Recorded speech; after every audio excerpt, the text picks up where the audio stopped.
What is up there, SEO pros? Today I'm going to be doing a new series on YouTube called How I Made $0 to $100 doing SEO per month, as well as up from that amount. So I'm going to be going over all these different amounts through different videos. The first video again is 0 to 100 per month. The next video will be 100 to 500 per month. The next video will be 500 to 1,000. And pretty much just outlining to you guys how I got to above $32,000 per month doing SEO. And if you don't believe that I do that, I can show you through my PayPal statements and through my Stripe that I easily bring that in per month doing what I do. So over the last year, combined with Stripe and PayPal, Stripe was about 139,000 and PayPal I think was like 80,000 or something. So, and it's just now picking up to be even more. So anyways, let's go over it. So first of all, 0 to 100 per month. So I'm going to show you today how to go from $0 doing SEO to $100 per month and how I did that and how I went from $0 to $100 a month. So when I first started, I was doing, let's see, I was in this little garage. Try to get a little paint 3D. So when I first started, I was in a little garage. Here's a little garage. And I had just left the agency I was working at.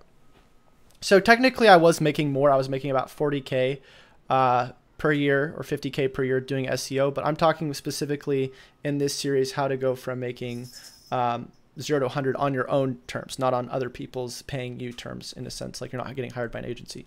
So anyways, I was working for an agency for about a year, and I left the agency and I moved into a garage with about $7,000 saved in my bank account. So there I am, my little garage, and I have my little computer. And first thing I did when I was in there is I started doing YouTube videos, and I also started doing cold calling. So while I was in this garage, I started thinking of free ways to do content or content for people who want to watch it for free. So I'll show you how I did that, and I'll also show you how I did cold calling. So let me go do that and cold calling, and then I also did Craigslist. So let's talk about those.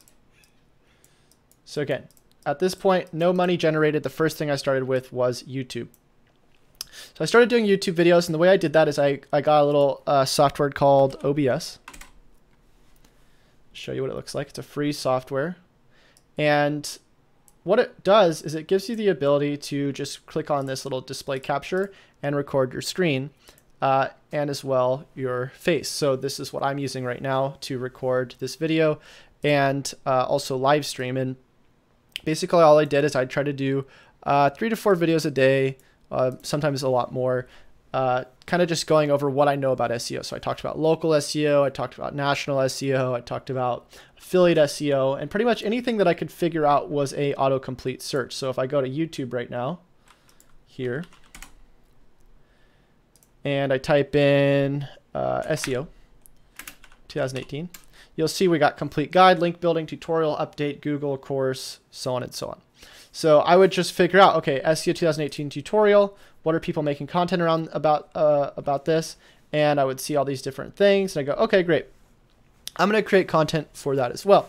And so the first video I actually did, I think, one of the first videos was this video right here. And this video wound up getting over the last like year or two, over 76,000 views, right? So pretty decent. I definitely got a lot of people asking me, questions. They were sending me emails, and let me talk about a few things that I did right and a few things that I did wrong here. So first of all, creating the content that I did was a really good idea, and creating series on YouTube that people can watch, like part 1, part 2, part 3, is really helpful to people who don't want to just get information in one video and then try to get some more information to kind of glue that information together in another video. So the more series you can create generally do better on YouTube from what I've seen from videos or tutorials. However, what I didn't end up doing really well was I didn't end up having some sort of call to action in there doing a couple things, either asking people to email me or message me on my website, or a free call to action saying, hey, join the Facebook group or join the free, Discord channel or whatever it is. So a couple of mistakes that you want to watch out for if you are going to be going down the YouTube route. First of all, knowing that YouTube videos do work, you also need to make sure that you are very consistent. Consistency is key for YouTube. So again, that is something that you really want to do if you are going to go down that route. Mini courses work very well.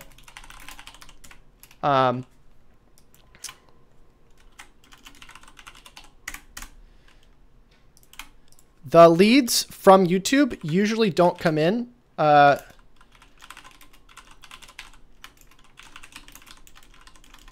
Don't come in until you do decent on YouTube. So I would not try to rely on YouTube as a source of leads if you need leads right away. When I started doing the videos, I was trying to get some leads off of them, but they didn't start coming in until like 4 or 5 months after I started doing all the videos. So again, make sure that when you are doing these videos that you also do the CTA for a paid thing and a free thing. The paid thing would be, get the audit, get the template, whatever you're trying to sell them. And then the free thing would be go get the free checklist, go join my Facebook group, so you can siphon them to another asset that you control so you can remarket to them later. I didn't do either of these things early on in YouTube, and that's probably why I didn't end up getting any clients when I first started doing videos, even though I was getting some views. So again, super important. And by the way, I totally forgot, I'm preaching to the choir right now. If you guys are watching this video, make sure you head to the link in the description and join the Facebook group. And if you need help with SEO, of course, you know who to call. Go to the website, chasereiner.com, leave me a contact. So I should be saying that in all my videos. If I don't say that, then I'm doing something wrong. Okay, next thing is, let's go over to here. So YouTube is one of the things, again, that I started doing. I started doing like 5 videos a day, but really no money from that. I wasn't making any money. I wasn't making any money from AdSense. I was just getting a few subscribers and people commenting on my videos, but for the most part, wasn't making any money. For cold calling, what I did is I would go on Google. Make sure this is working all right. I'd go on Google and I'd type in different businesses. So I actually looked up business types categories. And I looked at all the different types of categories from this list right here. So accountingverse.com, I looked and saw, okay, so wait, this wasn't the one. Let me go. I found a list of of different types of businesses basically. And I went through and saw which ones would probably be the most applicable of something that I wanted to work with. So I would find like, acupuncturists, real estate agents, all that kind of stuff. And I was like, okay, I'm going to go for, let's say, acupuncturist first. So I would type in acupuncturist. And I would look for the people who were low down on this list. So I would look for somebody who was like number 4, number 5, number 6, not super low down because, generally people who are number 4 or 5, they just need a little bit of work to be on, the 3-pack, which of course, if they can get on the top 3 of the Google Maps, they're going to get a lot more leads than they were before. So I would then call these people and I would make sure that these people are actual business owners, not just like me calling like a receptionist and then trying to get connected, which I did a couple times and it's a lot harder to do that. But I would go over here, I would see if this is an actual business owner, and then I would use something like emailhunter.io to see if there's any sources I can get information from, like this one right here, Tram at Santa Barbara herbclinic.com. And then I go look at it in here and, I would see if that person has like a first and last name, any information about them, any like about page or whatever it was. So once I got some information about that person, if I could get it, I would call them and I would say, hey, look, I'm looking to help you with your SEO basically. And it was kind of cringy when I was doing my calls because I didn't really know what I was selling. But, one of the things that I probably would have done if I started doing cold calling again, or if I could have gone back in time, is I probably would have said, hey, look, I want to give you a free audit of your website. I just saw that you were ranking like number 6 on Google. I'm a Santa Barbara local, and I've been around, doing SEO for the last couple of years, and I've been helping for businesses like you and you know, I'm ranking #1 or whatever credentials I have, right? A big thing that I did early on is I ranked #1 in my town for SEO.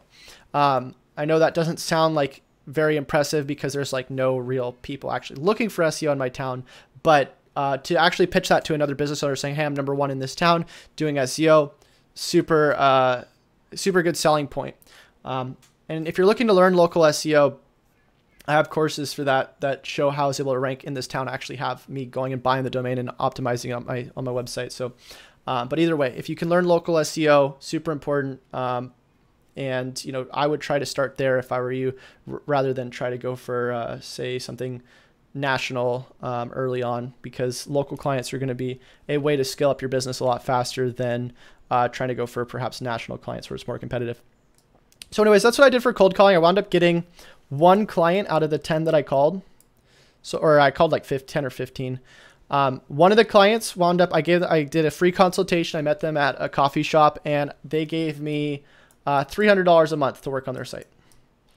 So already we're at the $100 mark, right? So that's how I started making my first $100 per month.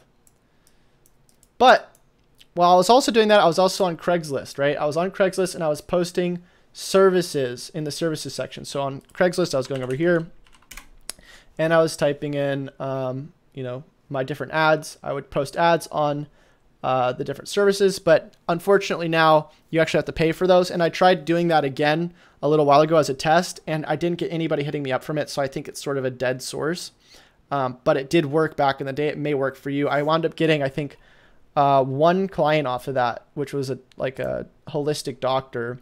And he was paying me about, I think it was $500 a month. But again, back then how I was selling. So when I was selling to these people, I would do a roadmap for them. For the beginning of my career till now, I always do a roadmap to start out with my clients because I need to give them a game plan for what I'm doing. But back then what I would do is I would go through their site. Let's say, you know, an acupuncturist, I would go through this site. I would run it through something like Screaming Frog, like this.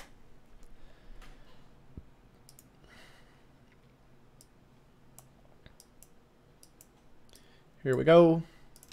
Run it through, press start. And then I would find all the issues that I could find with the website, right? Like there's title tags missing. You know, actually it looks like most of their title tags are there. Perhaps they're not using qualifiers in their title tags. A lot of them are the same. They're not very descriptive. If we scroll over, you know, some of their meta descriptions are missing. And I would put all this, right? I would just bring up a notepad and I would say your meta descriptions are missing. Your title tags are missing on some pages, right? And I would just come up with a list. And at the very end, I would give them a top 10 roadmap. I would say, okay, out of all this stuff, the biggest things are first, you need to fix your, you know, fix your SSL. And then you need to go, you know, add content to pages. So that's how I did it before. And they actually did sell. You know, people would buy these. They would buy the audits. I would sell the audits, I think, for like $200. And what I would do is I would do them live on YouTube, which we'll talk a little bit more in the next part of this series. But for the most part, I mean, that's all I did. I would just reach out to people. I would pitch them a audit or a free audit. And then I would get them on a retainer, which again, the way I was doing the retainer was no contract. I was just sending them a, you know, PayPal invoice, or sometimes people would pay me cash, and you know, they would just give me $300 a month, and I would do whatever I could within that time frame. Now, the downside of this, of what was going on with that, was I wasn't really able to give them like everything that they wanted in terms of SEO because I wasn't being very descriptive with what I was giving them. So like I would say, okay, I'm going to do all this stuff for you based on the audit, but out of all that stuff, I don't know what I'm going to work on first. I'm just going to work on the most important thing. And I'm going to do like, you know, as many hours as I can fixing that stuff, which, you know, for $300, if you don't really know what you're charging in the first place, you're just charging them some random amount of money that you think they should pay you. And then you're just going to do as much work as you can because you want to do SEO and you want to make them happy. It's like, I was in a really weird, like, sort of situation when I first started where I was just trying to make it happen. I just wanted to do SEO, and I was just doing as much work as I could for whatever I was getting paid. So first month, again, I was making about $800 a month, just doing as much work as I could for these people. And, you know, at the same time, I was doing all these YouTube videos to hopefully get more clients in while I had all that free time after the clients. But again, a lot of the clients, you know, I wasn't really able to do optimal work for because I was so scattered around what needed to happen first. Like, for instance, I would need content. I didn't really know how to ask them for content, or they didn't give me content when I needed it, or I didn't have a content writer. You know, some of the other stuff involved, like maybe not having full access to certain things or not knowing web design properly. So I didn't really have a team. I didn't really have anything except for, I'm going to go into these pages. I'm going to do on-page SEO. I'm going to internal link their pages. I'm going to do some schema markup or whatever I knew. But at the same time, you know, there was a lot more that was supposed to go into it that I didn't really have control over, because again, when somebody's paying $300 a month and you're just saying, hey, just pay me $300, you don't have anything in place, it can get kind of confusing when you actually need things from them. So that was month one. And I guess to make recommendations to you guys, if you're going to follow this similar route, make sure you have some sort of audit template. I have an audit template on my site that I made that we'll talk about more in the future videos. But the audit template really is just so that you can go and sell them a actual list of things that are going on with their site, like based on things that I already have templatized, with videos that go with each of these things. Oh, sorry, that's the audit service. Here's the SEO audit template. So you can actually see how to find and fix certain things, which I wish I would have had this audit template when I first started, because this would have been so helpful for me to watch all these videos and then just sell people an audit based on, you know, all the stuff that I know could go wrong with a website. And then at that point, you're going to want to be able to sell the audit with actual services that you can implement based off, like hours is what I recommend. But again, I'll talk more about how I got to this point later on, how I'm able to sell for a lot higher amounts and actually utilize this template a little bit better. But I think the next thing that we're going to cover in the next video for 100 to 500 per month, we'll probably actually skip that because you already know we already made 800 in the first month. For 500 to 1,000, I'll talk about you know, how I started creating an agency, how I started making money off of YouTube in terms of AdSense, how I set all that up, how I started selling coaching, and started getting more clients off of YouTube. So after that, probably be covering how I started renting an office, all that kind of crazy stuff. So that's it for today. Let me know if you guys like this series. I definitely wanted to share this with you, like kind of the story in terms of how I made, you know, 0 to 100 and higher, so that you guys could kind of hopefully replicate something similar, and then share my thoughts on sort of what you can do to make money as well. But if you're going down the SEO route, again, definitely start with the SEO audit, start with outreaching, maybe even just walking into businesses and then giving people free audits. And then as you scale up, then you can start charging for the things that you're giving away for free. So that's it for today. Until I see y'all next time, happy SEOing.